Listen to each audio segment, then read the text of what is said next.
I think any work changes when you move from the studio to the gallery.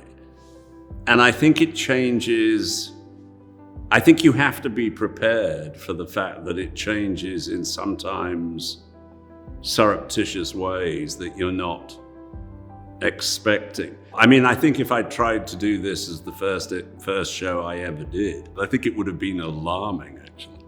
I think what was helpful here was that I've done this before, and therefore I was expecting that there would be surprises, which is why I didn't have any clear idea of the order that we were going to put these up in. And again, it was very helpful having other people there looking at the order that we came up with for this show, because I wanted to keep that unknown until I moved into the space. The space itself starts to impose a logical framework on what you're doing. There is a logic to the way these pictures go around the space, but I don't think you have to see that. I don't think as a viewer, you need to be aware of that logic. I think it can be subliminal. There was a particular variety I wanted to be in place. At its simplest level, I didn't want everything to be a downer. I didn't want everything to be pessimistic. It's very easy, I think, with a public health crisis to find yourself as an artist just looking at the darker side. Once I had made the decision to do it as a piece which commented on the idea of COVID, then it started to coalesce in my mind.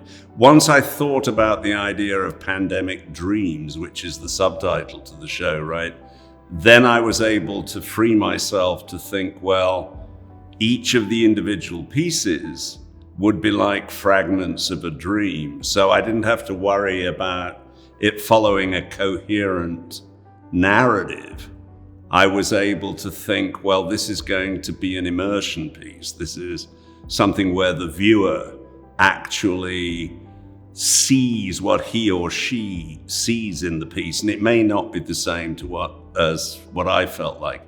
I wanted the idea of there being lots and lots of color and the eye being drawn in all sorts of different directions, just as it is in dreams, where you're not thinking in a linear fashion at all. Previously,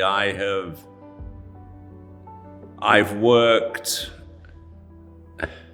according to a theme, and that theme has had its own interior logic. This one, by definition, because it was taking the idea of dream logic, was going to be more disruptive.